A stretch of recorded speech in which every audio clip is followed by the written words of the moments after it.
Ready to dominate at the plate? Blast Baseball is trusted by more major league and college teams than any other hitting solution. The Blast sensor attaches to the knob of any bat, providing real-time feedback with every swing.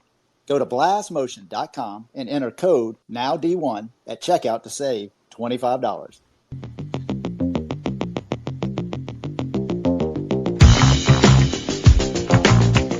All right, everybody, it is 9 o'clock. Let's get right into it. We do this show every Monday through Thursday at 9 p.m. Eastern on X Spaces. I'm Alan Gay, and this is Now D1 Speaks. Hey, we got a special show tonight. It's a show that I've really been looking forward to. We're not going to be talking with an uncommitted prospect. We're going to be talking with a current college coach. We have got Newberry University assistant Gordie Theisen. Hey, Coach Theisen, are you with us? Yes, Alan, I'm here. Thanks for having me. Hey, thank you for being on. We absolutely appreciate it. I'm really looking forward to tonight. Hey, why don't you kind of get things started? Maybe tell us a little about your playing career and ultimately, how'd you get into coaching? Okay, well, my playing career, Alan, in all honesty, was a long time ago. Back, I graduated from high school in Waterford, Michigan in the mid-'70s, 1976. And I played three sports. I was at a small Catholic high school, Our Lady of the Lakes High School. Two sports there that freshman year. And I don't know. I mean, I end up usually telling my players this anyway, but I didn't study very well that first year. So my second year, I stayed at home, played junior college baseball at Oakland Community College. My third year, I really didn't have an academic direction yet. So I was at home. I worked for a year on the assembly line at General Motors Truck and Coach. We built 32 trucks an hour. I did that for 13 months, and I started coaching during that time at my old high school. I helped out with the football team, and my old high school principal, who was also my football and basketball coach, he hired me to be the JV baseball coach. And I remember the exact day that I decided I want to become a coach, and that was it was probably our first game of the season, and we had an exciting one-run victory for a JV baseball team, and I decided that's what I wanted to do. So really, that inspired me to go back to college, get a degree in and I was coaching three sports back then until I became a head coach at Siena Heights University, which is where I graduated from, and I played baseball there. In 1987, that summer, I became the head baseball coach there, and I've been doing that ever since at various schools, though. Man, what a introduction. I love that. I tell you, one thing that really struck me was working on the assembly line. That jumped out to me. 32 cars, 32 vehicles an hour. That's impressive in 1977 or 78. I would think that's impressive today. Yeah, well, after 2 years of college, like I said, didn't really have a direction yet that I knew, that I wanted to follow. And so, being in Michigan, the auto industry has always been huge. And I was fortunate to get a job, and it took me a long time actually to make as much money as I made in that first year on the assembly line. And actually, when I decided I was going to go, I said, "Hey, you can just take an educational leave and have this job back next year." And I said, "You know what? I do not want to come back here." And it's not that I didn't like it, but I just knew that wasn't for me, Yeah, absolutely. That was not your calling. Your calling was wasn't. baseball. Yes, it was. Yes, apparently, anyway.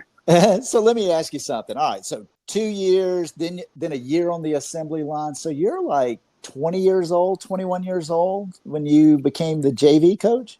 I was, it was during my third, it would have been my third year of college. Yeah. Yeah. So I was 20 years old. Yeah. 20 years old. All right. You said it was an exciting game. Do you remember who won the game? Yeah. I'm not sure who we played against. We played in the Detroit Catholic League. But I remember we came from behind, and it was a home game, and we had a walk-off win. So it was like a 4-3 or a 3-2 kind of game. Yeah, I'll never forget that. I love it. And you knew right then. That is so cool, man. Yeah. Thank you for sharing that story. That's a great way to start tonight. So let me ask you, now here you are, you're at Newberry University. I mean, you've got 40 years of college coaching experience. And so just kind of give us a little bit of some insight and maybe some principles that have really stayed constant with you throughout your coaching career and even shaped the way you're coaching today. Well, I would say some of those principles have, I don't necessarily want to say changed, but they have evolved. Just as I have evolved. And, I was the kind of athlete. Like I said, I played 3 sports in college. I actually ended up playing 3 sports, or I played 3 in high school. And in college, I played 4 years of baseball, but my freshman year, I played football. My senior year, my 5th year, I ran cross country. And Wow. I was not a runner, but I was the kind of athlete I was never the best athlete on my teams, but I was one of the better athletes. I had in baseball, I was a catcher, and I'm a pitching coach now, and that kind of goes along with catching anyway. And I was definitely a better defensive catcher than I was a hitter. Mm-hmm. Is that most people that get into coaching are the kind of guys that on the teams they grew up playing on in high school and college, they were guys that almost always gave 100% for the team. And those are the kind of guys I think that end up becoming coaches a lot, which is really probably why so many coaches emphasize the team over individuals, and for some individuals, that's a hard thing for them to swallow, when they're the best players on the team. But I believe that when you're that way as a player, it's easier to coach because not necessarily easier to coach, but you understand that the team is bigger than the individual. Absolutely. And that's probably one of the principles that I've always, coached with. In addition to, I think, as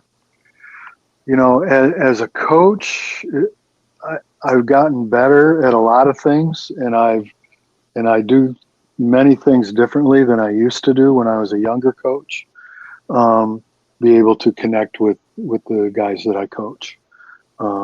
And because communication is important, and that along with hard work, those are probably the principles that have stuck with me. But the part about connecting with guys, that's something. Yeah, you do have to work on it, but also I think some guys come by it more naturally than others. Man, I love these answers again. And I'm just thinking about your own personal experiences. I mean, you are obviously a very skilled athlete, well-rounded, 3 sports in high school, and then end up playing football, baseball your freshman year, and your 5th year senior running track. I mean, you are obviously a very, very good athlete. But the thing that I love that you're talking about, though, with the coaching philosophy is the team first.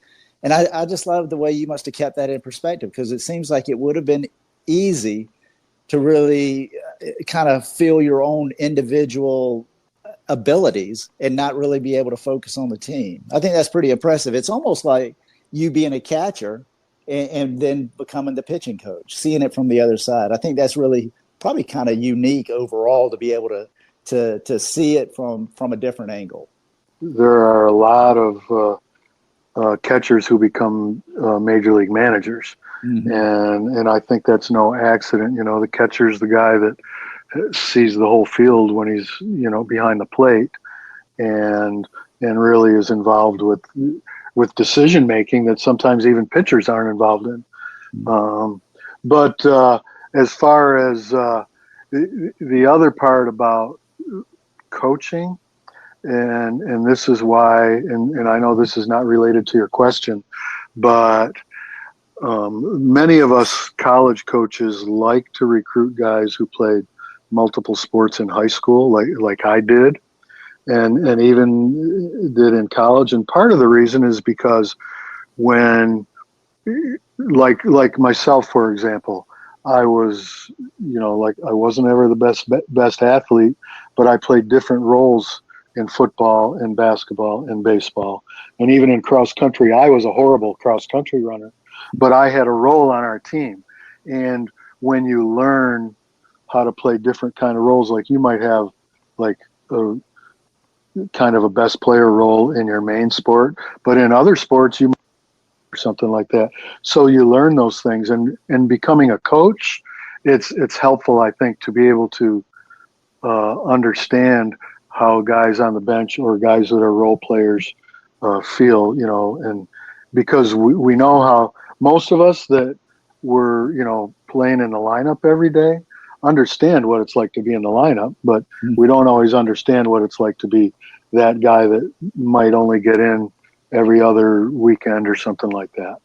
Excellent point. Thank you. Absolutely. Yeah. So let's talk a little bit about Hillsdale College. Okay. I think you had a lot of success there. You had a D2 tournament appearance and a program record wins as well. Kind of talk to us about some of the strategies there that really led to the success, particularly at Hillsdale.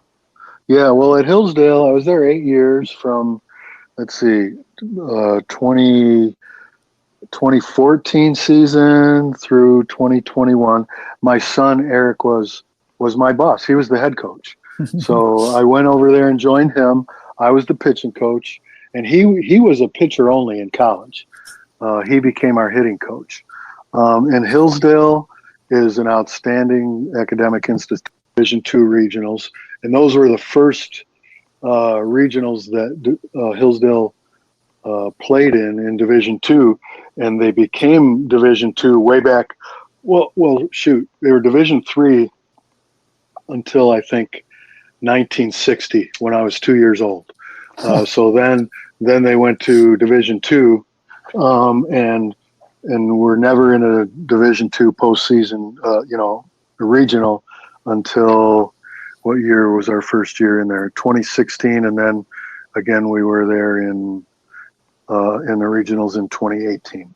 And so what we did there, and Eric, he was a young coach, and he brought me along, and he was a lot more mature than what his age would have suggested.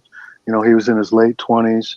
And what we really did there, first of all, at Hillsdale, it's a real high academic school.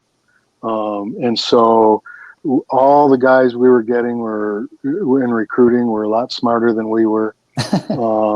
But with guys that are high achievers academically, they tend to be real high character guys too. So they were good guys to coach. But in order to start winning, we had to recruit. And I specifically remember, Eric and I still talk about this.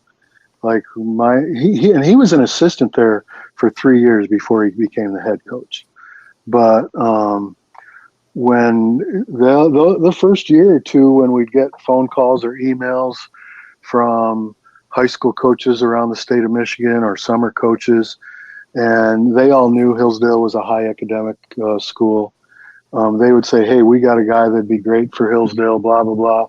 And so what I started saying to these coaches, and I knew many of them because I had been a college coach for, a couple decades by that time, I would say, "Are these guys you're recommending to Wayne State and Grand Valley?"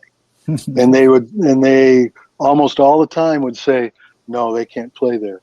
Well, we were in the same conference as Wayne State and Grand Valley. And I would say then they can't play for us either, because those are the teams we're trying to beat. So I think previously those coaches knew that because Hillsdale was a high academic place, that, they'd be able to go to school there and play championships.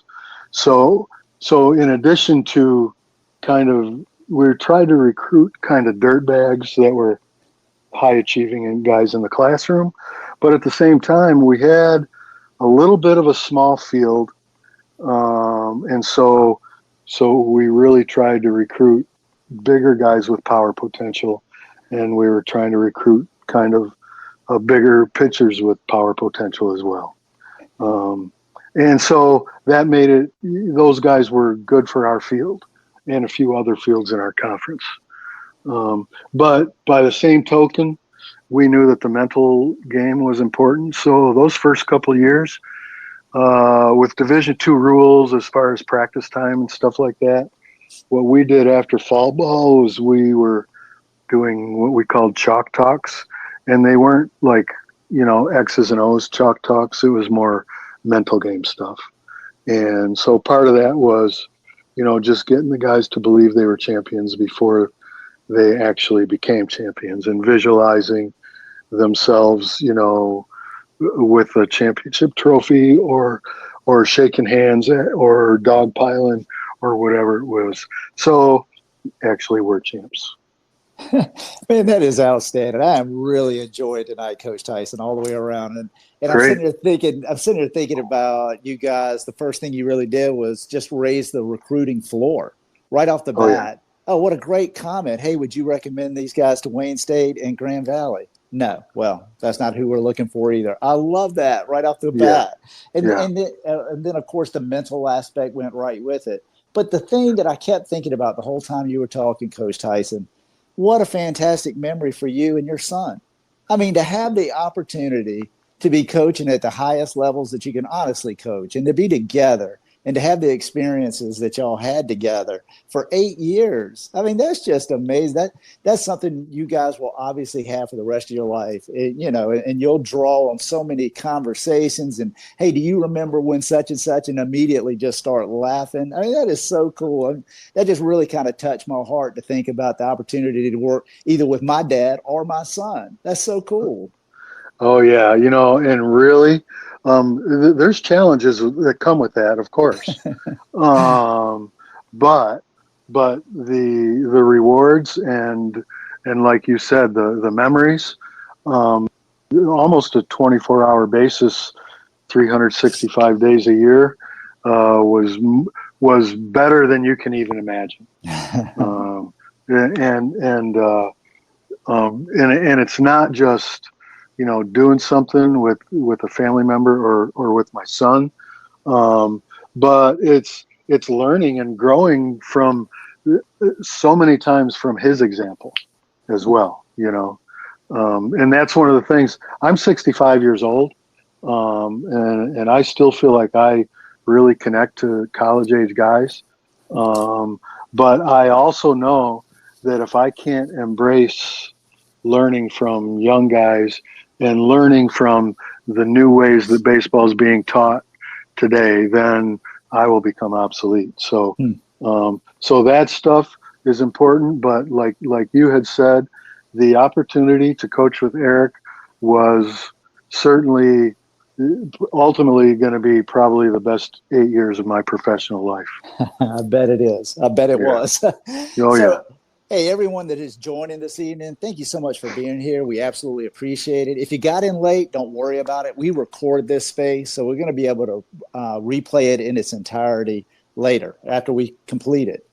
We absolutely do appreciate the support of Now D1, and thank you for the support for Coach Theisen as well. This is just a fantastic evening. You got tons of experience on the phone with us, and just kind of diving into a little bit of his history as to how he got to Newberry University. So this is really, really cool. Thank you so much, Coach Theisen, for just taking a little bit of time to be with us this evening.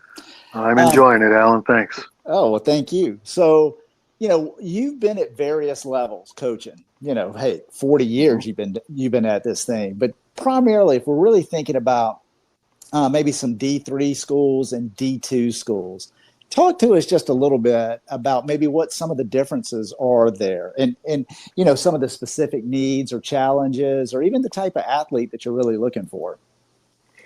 Well, I've been at the Division II level now for this is, I think, the last 11 years now. And for 9 years before that. I was at the D3 level and NAIA for 16 years. And at our level, really, when you want to try to compete for championships, obviously you got to find guys with some God-given athletic ability. And really, the guys with the best to showcases or recruiting events or when we're working camps or when we're going to high school games and summer tournaments and all those kind of things where we go to evaluate talent. So the best guys, everybody can tell, at our level. And basically this started for me way back when I was NAIA head coach. You look for guys that have something that the Division I coaches might like. And I used to call them back then maybe borderline Division I guys, Nowadays, I don't know if you'd call them that, but the other part of it, especially today, is, we're different than, say, Major League Scouts, because they're looking at projectability. What's a guy going to be like 5 years down the road and maybe more? Well, we're going to have guys at the most for 5 years. So we do want guys to make an immediate impact. But we also know that, say, a 6'2", 180-pounder in a couple years might be 6'2", maybe a little taller. We're not usually getting the 5-tool guys. We're getting guys that maybe are really good at one or two things, or have one or two, maybe three above average tools, and the other tools might be even below average.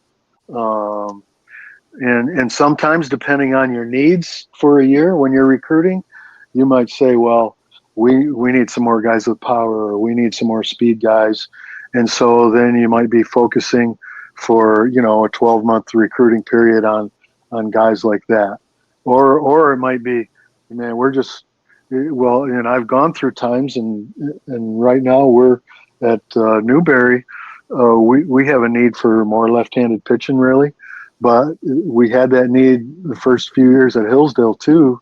And so at first we were bringing in lefties that maybe weren't even touching 80 miles an hour with their fastballs, just so that we could have some lefties to use in certain situations in games. And then once we got those, then we were able to start getting some lefties that maybe were mid-80s or higher, But then again, with pitching, it's not just the velocity. You're looking at strike thrower, which is a real risky guy to take, or is he throwing 65 to 70 as a high schooler, and those are the guys you look for. But I know also that there were times when I was an NAIA head coach that I could recruit a bunch of shortstops, and those guys could usually play second or third, or they might be able to move to the outfield, or center fielders that could go to the corners, or a lot of times, it doesn't happen all the time as much as it used to, but it seemed like many catchers are very athletic and can go play other positions. But it seems like more and more there are catchers nowadays that have almost only been catchers. So, you want to find catchers that can play multiple positions, but it's harder now, in my opinion, than it used to be. So, the other part of that, when you're recruiting and looking at guys, you got to look at character, because the high character guys are guys you can trust. You don't have to worry about them on Thursday, Friday, Saturday night. You still do worry about them, but so in that, when you're recruiting, you've got to vet guys as much as possible, and as much as we can go online and we can see videos of guys, and they can send us videos, or we can see them on social media pages. We can see them on the various recruiting websites and showcase websites. If we go and see them play 3, 4, or 5 times, we kind of get a good idea of the kind of teammate they are, how they handle adversity, how they handle success, how they interact with their coaches, with umpires, how do they respond failure and all that kind of stuff. So there's a lot that goes into it. And if you make quick decisions sometimes with guys just based on talent, then sometimes that's not the best way to go. Man, Coach Theisen, this is absolute gold. You know that our core audience is really uncommitted high school baseball players and their families, and this is the type of information they absolutely want to hear. And it's incredible how important makeup really is, because ultimately your baseball career is going to end at some point. It doesn't matter how talented you are. It is really what kind of man are you and what kind of man are you becoming while you're in college that really leads ultimately to your success. This is big time stuff, Coach Theisen. Thank you. Thank you. Definitely. So I know that you really don't like talking about yourself, and I do want to talk more recruiting, but man, I tell you, it wouldn't be right of me not to bring up Siena Heights again. And I mean, you're a Hall of Famer there. And I just share, maybe just share a couple of memorable moments and just what the overall experience was for you while you were there, and then to be inducted. Just kind of give us a sense of that period. Well, boy, I'll tell you, and maybe I shouldn't say this on the World Wide Web, but I had more losses there than I had wins. And I will say, I don't want to say it was by design. It's not like you want to try to lose more games, than you win. But back then, we were NAI. Siena Heights is still an NAI athletic program. And back when I was there, really the only thing mattered as far as getting to the postseason was, but when I started there, the NAIA did not have affiliated conferences. We just had NAIA districts. And for the most part, you had to be among, the top 4 or 6 or 8 to make your district tournament. And nothing mattered during the regular season outside of what you did against your district opponents. So in those 16 years I was there, we went to Alabama every year. And most of those years, we did it on our spring break.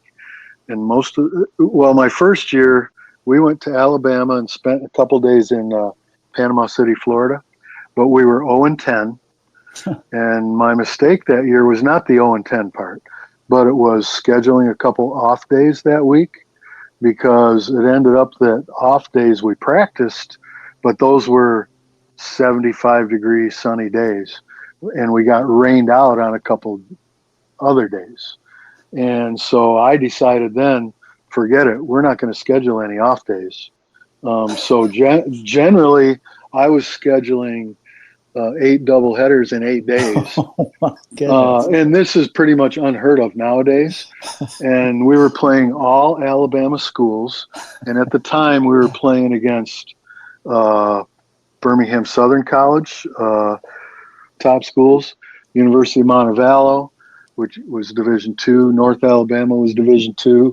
We'd play Huntingdon College in Montgomery, Faulkner University, schools like that. So we're playing 8 doubleheaders in 8 days, because I knew if we got rained out, we were still going to get enough games played. And sometimes what would happen, and it would happen especially against AUM and Birmingham Southern, like if I had 2 doubleheaders scheduled against them and we were rained out one day, we would just play a triple header the other day.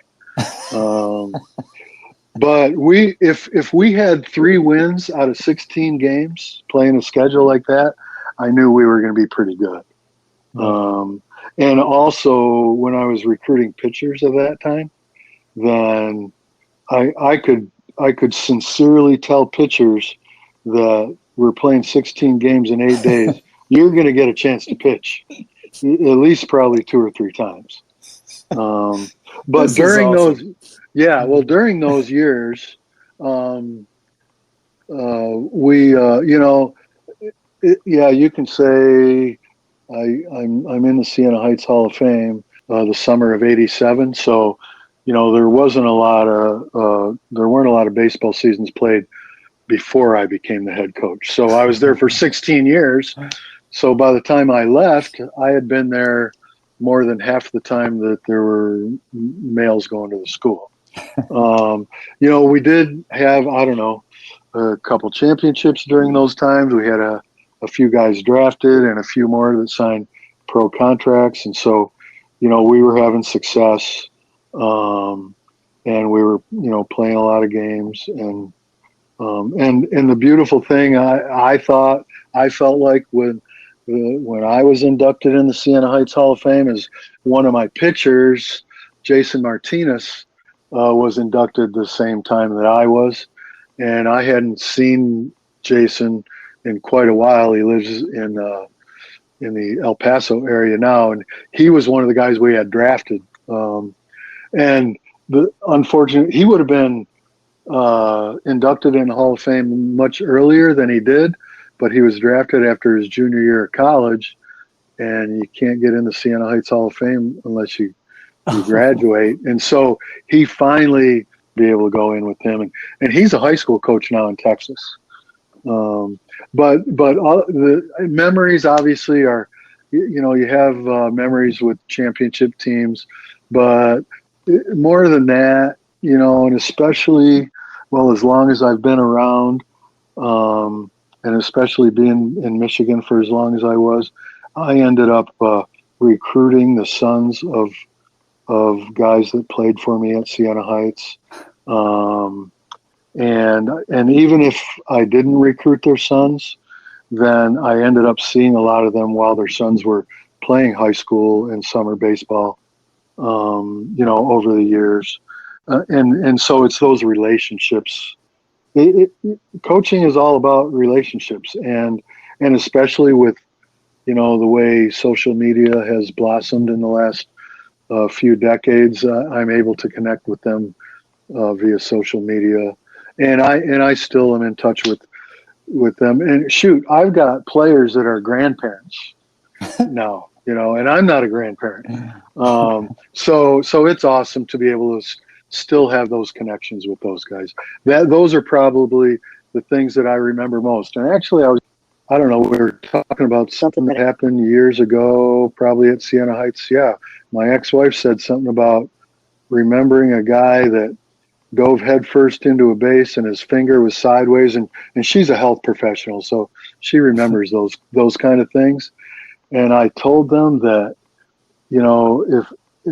if I could figure out who it was, I'd probably remember it. But when I get together with my old players and they bring up like stupid stuff that they did or that I did, it's funny. I never remember the negative things. I always remember the positive things.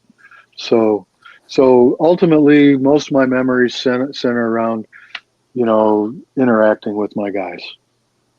Absolutely, man. What a great career. What a great life. I love everything that you're talking about. Yes. That was an awesome 16 period of your life as well. And, that the scheduling so innovative. Now I can understand why Hillsdale wanted you. If they were a high academic school, it makes a ton of sense. You were really, really smart to figure that out. That's good stuff. Yeah. Well, of course, at Hillsdale, nowadays nobody plays that kind of schedule, really. No. And actually, back at Siena Heights, I will add, we were playing Michigan, a doubleheader every year on their bye weekend. Wow. We were playing Michigan State every year. And we were probably usually playing 5 to 7 games a year against Division I teams. We beat Michigan once. We beat Michigan State 3 times, beat University of Toledo, beat University of Detroit, played at Notre Dame a few times. So, those things don't happen as much now because of the way like Division I does their postseason. It doesn't do a Division I team any good to play an NAIA team anymore because it doesn't help them in maybe getting an at-large bid in the postseason. Yeah, absolutely. Hey, again, everyone that is joining this evening, thank you so much for being here. Thank you again for the support of Now D1, and thank you for supporting Coach Theisen as well. I mentioned earlier that we record this space so that we can retweet it out later, but we also record it because we turn it into a podcast, and that podcast is Now D1 Speaks, and it's got a great following. It's a good opportunity to kind of marry uncommitted prospects with college coaches. Uncommitted prospects want to figure out how they can get noticed, and college coaches want to figure out how they can get better prospects. So it's a pretty good little match here. And if this is something that interests you, I would really appreciate if you go out and find us. We're on Apple, YouTube, Spotify, you name it, it's out there. And again, it's Now D1, Now D1 Speaks, and I would appreciate if you would subscribe. So, Coach Theisen, let me ask you something. You referenced earlier, really, when we were kind of talking about the D2 guys and the D3 guys, and you really ended it with a lot of talk about makeup, what kind of character a player has and so forth. If we just took that one piece out, about the high character guy, but what I'm trying to get to is how can a prospect really kind of stand out and get on a coach's radar? Well, I would say getting on a college coach's radar, first of all, with the way we can interact with guys today in today's world, you've got email. I would say the first thing to do is contact coaches directly. Probably every college athletic program in the country has a recruiting questionnaire built into their website, and guys can fill that out. And I would probably, if I would fill that out, send an email directly to the coaches, certainly to the head coach and the recruiting coordinator, if not to the entire coaching staff. That's one way to get the ball rolling. Another is to make sure you're including in all your communications with the coaches events that you might be participating in, whether it's showcases or camps, even if they're at other colleges, or tournaments you're playing in, and things like that. And then the other thing is that even though it's not always easy for even us college coaches to do, but if you're a high school guy, make sure that you let your high school coaches and your summer coaches know, or at least have an idea, what kind of academic programs you're looking for, so they can help you to, and they can recommend colleges that they might have connections with, to apply to, or to get in touch with the coaching staffs. Also let them know if you've contacted certain colleges. Also, I would probably, if I was a high school guy, be hesitant to copy and paste too much, because you inevitably are going to maybe miss something that you should change from one email to the next. Just try to be as genuine as possible. Try to be yourself. And then, of course, when you're playing and when you're at camps, man, go all out all the time. Give 100% of the time. And I would also say, even though we understand that you're 16 years old or whatever the age you are when we see you, you could be anywhere from, probably 15, 16, 17 are the most common ages of guys we see. And we understand that you're still developing, not just physically, but mentally and emotionally. But during a game, you probably should really try to start working on the mental part of the game, so that when things aren't going your way, you're not wearing your emotions on your sleeve all the time. Man, that's fantastic advice. Thank you so much for walking through that. I'm telling you, there are a lot of guys out there and a lot of families that will absolutely be listening to this, hear what you're saying, and that is perfect advice. Thank you so much for that. Good. You're welcome. Hey, yeah, well, thank you. I think we should probably get about where we're kind of wrapping this up. Although I got to tell you again, I have thoroughly enjoyed this. I mean, you were and for everybody that's out there, I just have to let y'all know. I mean, Coach Theisen and I, we don't know each other at all. We've had one previous phone conversation, and quite honestly, I just reached out to him and said, "Hey, we've got this little podcast. Would you be interested in being on it?" And immediately he just said yes, just to kind of give you an idea of who he is. when we did talk, I wanted to let him know who our core audience is. And boy, I tell you, you've just taken that to heart. And you have just given so much advice and just given of yourself so freely. I mean, I can understand why you've had just a fantastic career. And I've gotten to know a little bit about your personal life. You got a great family as well. And I tell you, it's just an absolute reflection of you. So I really have genuinely enjoyed this evening, Coach Theisen. Thanks, Alan. I'm enjoying it too. Thanks.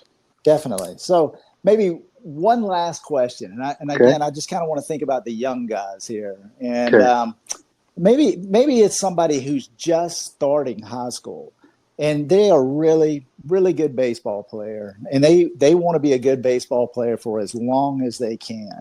What kind of steps do you think they should take just as freshmen in high school to really start putting them on a path that's going to allow them the opportunity to continue to succeed? Well, I would say, for freshmen in high school, the first thing I would say is that if baseball is the only sport you play, then fine, that's great. That's not a problem.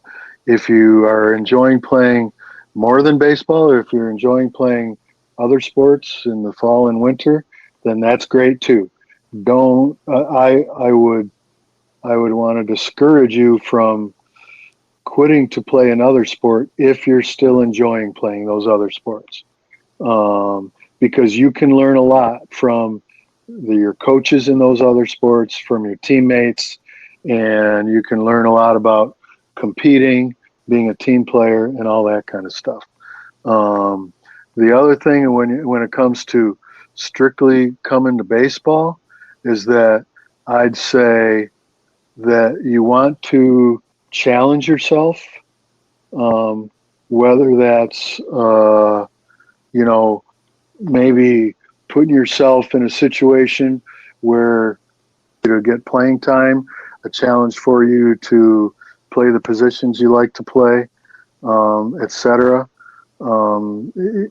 So that's one way to challenge yourself. Another is to, just learn how to take challenging batting practice, learn how to work more on, if you're a pitcher, don't just work on arm strength. Arm strength is going to be ultimately important, but that's not what makes a pitcher. You got to be able to throw strikes. You've got to be able to handle adversity. And so you want to challenge yourself in practices too. So in other words, don't just, go to the local park with your dad throwing nice and easy BP, doing tee work and front toss and stuff like that. And just because you're putting the ball on the barrel of the bat, thinking that you're ready to go and play in a game, because once you get in a game, they're not going to throw cookies over the middle to you. You're going to be having to see change-ups when it's a 2-0 count, against some pitchers. You're going to have to, play as many positions as possible, because ultimately the more positions you can play, then the better opportunity you're going to have to play.